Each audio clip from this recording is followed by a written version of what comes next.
Oh boy. Oh boy. I hope it's here. Oh, I hope it's here.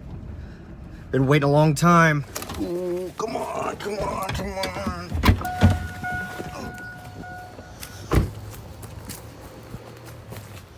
Yes! It's finally here. So finally, after 5 weeks, I got my new valve body and I got my new shifter in. It's been a long time and the truck's been sitting there. Missed out on a couple of races I really wanted to go to. It was supposed to take a week for this and 2 weeks for that, and things kept getting pushed along. So finally, I have got the new Extreme Automatics full manual valve body in with their tree cutter brake, and then I now have a TCI Diablo Shifter. I had to swap shifters, although I really love my precision still. I think I'm going to hook my buddy Jamie up with that. He's been asking for it and begging for it this whole time, so I think I'm going to help him out and send it up there to him. But I had to swap shifters because this new valve body is a full manual and it's a reverse pattern. This precision shifter I have is only a forward pattern. It is swappable to being a reverse pattern if you want to go to pull to upshift, but I really think I want to keep the push. So I'm going to try out this Diablo and see how I like it, but it's good news. Now we can be back in action, boys.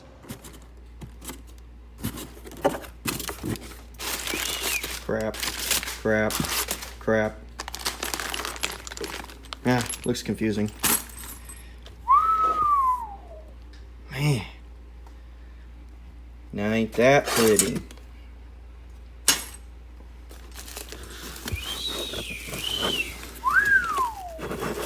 How about them apples? Dang. That's almost too pretty to hide inside of a trans. That dumb. Well, there's all that magic stuff. I don't know how any of that works, but as long as it does. It's kind of a big box for just a shifter, I think.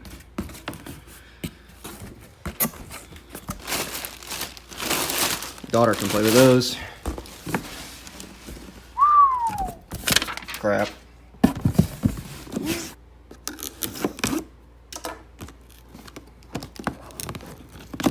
Man, this is hard to do one-handed.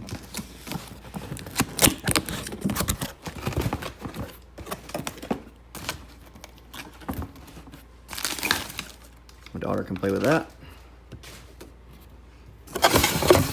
But this is what I'm interested in.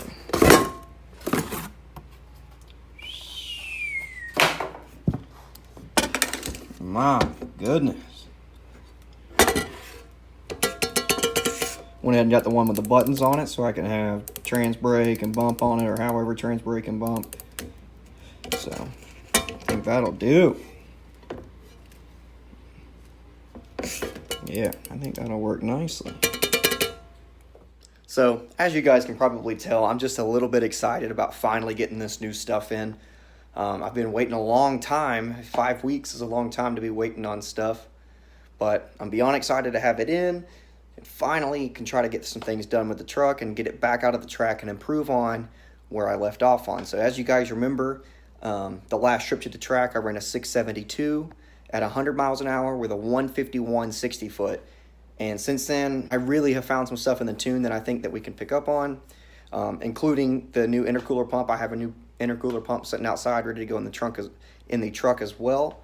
So with some cold water in there, not pulling timing, some little things that we looked at in the tune, some areas we want to add some boost. I did pick up a 4-port boost solenoid too, so maybe we can add, we can get a little quicker spool on the brake, a little more boost right off the starting line. Maybe it'll ramp up there a little quicker as we pin the gate. And then of course more total boost down there once we start getting towards the end of what a 3-port can do. So very excited to try that out as well. So a new 4-port Mac valve for more boost, quicker spool. New valve body, which should shift quicker. The Transbrake should be tremendously quicker. It'll be rock steady pressures. The new shifter itself. These are all things I got to do before we go back to the track, which is looking like September 18th is probably going to be the next race. It's not only, I mean, more or less going to go untested with all this new stuff and may put it on the brake. And a couple little things out here. Luckily, there's a Mexican highway right across the street, so I might go over there and do a couple little hits and see what happens. But the next race is looking like it's going to be September 18th. It's actually with the Hardway Performance. They're a big diesel shop here in town. The owner of that business is also the current leaseholder of Emerald Coast Trackway.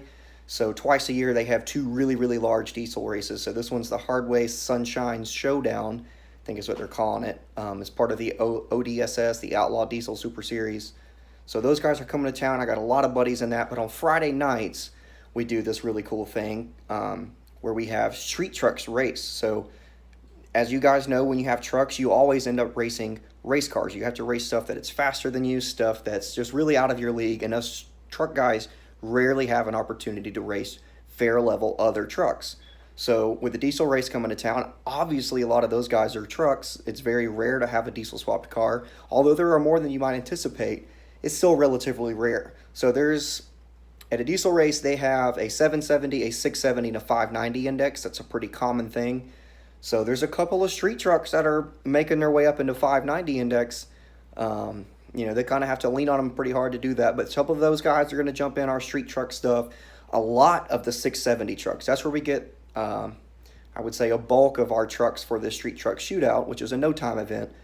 But a lot of those guys run 670 index. But in order to run 670, they have to turn them down. They're on tunes 1 or tunes 2 on their switches. And so they're kind of lazy to run that 670. So that way they can do it consistently. It's not necessarily hard on parts. But those guys, they don't get a shot at the track on Fridays with the ODSS. Only pro classes get a shot. So in order for these guys to get on the track, they have to enter our race. So it works out great. We get an increased truck count. Those guys get to race people. They get a shot at the track. It just really makes for a good event for those 670 guys.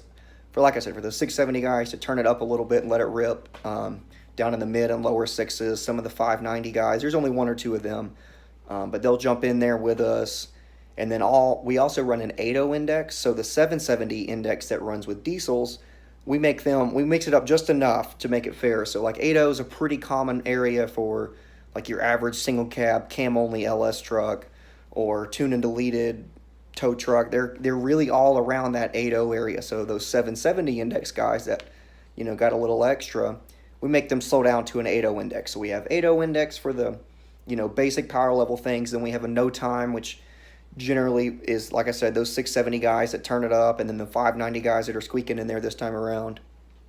But it is a no time heads up race, and that is the next time that Clifford and I will be on the track. So we're going to really hope that this new valve body and everything helps me as much as everyone says it should. I am incredibly anxious to give it a try, super excited about it. So let's head on out to the carport, and I'm going to take care of this. I'm not sure how much filming I can do while I'm working on it. That's going to be probably taking an ATF bath.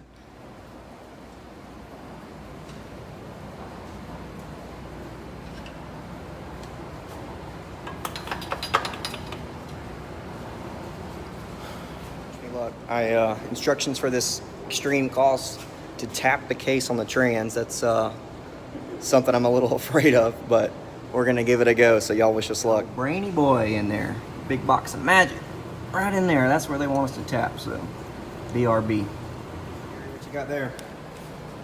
Well, I'm used to 727 Dodge parts, but I do believe this looks like a tree killer Transbrake right here. It's a what now? She said a tree killer. A tree killer. A tree killer. That thing will sink you like a stone. You going in with the brakey boy? What's it called? Tree killer. The old tree killer. Oh, tree killer. That's the old valvey boy with no valves in it at all. Full Manuel, they say. Full Manuel. It's almost too pretty to put in a trans. It's a shame you're gonna put a pan on it. Anybody make a see-through pan? We can just use that. Rotate it. I'm gonna take a short lunch break here. I'm gonna go grab Montana and I a pizza.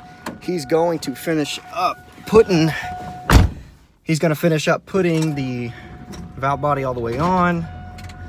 So yeah, he's gonna finish buttoning up the valve body, figuring out which bolts go where. There's quite a few to come with it, but he's a smart guy. He builds trans for a living, so I'm sure he can figure it out. But me and Mr. Bill, we're gonna hop on over to the store, grab us a pizza, and see if we can get this thing wrapped up here. All right, let's give this a go. trying to hold my camera between my legs, which are covered in ATF. About to drop it. One more time. Oh yeah, there we go. All right.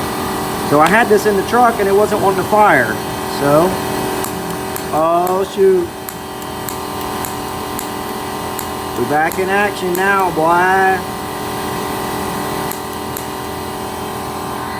All right, so we got the valve body in. We tested the lockup circuit. The lockup's working. Tested the Transbrake circuit. That's working. So everything seems to be ready to go. The only thing next to do now is to put my TCI Diablo in. So like I said a couple of times, I had to get a new shifter. So that's what we're about to start on now. Montana had to leave and go down to the track. He is part owner in Emerald Coast Dragway. So one of his duties is to go down there and work on Friday nights, make sure everything runs smoothly, get the track prep on point for everyone that wants to come out. So I'm going to see if I can get the shifter in, and if I can't get it in quickly, I'm going to get cleaned up and head down to the track as well. I got a couple of buddies that are running in our local 850 top 10 list, so I want to make sure I'm there to support and help those guys get things done. So we'll see what we can do here in the next hour or so. All right, so that is going to do it for today's video. My name is Diggins71. Thanks for watching. I'm going to get this shifter finished up and get it installed, and then maybe the next couple of days we'll be able to get it out to the track and do some ripping. Like I said, the diesel race is the next race I plan on going to, so wish me luck. Thanks.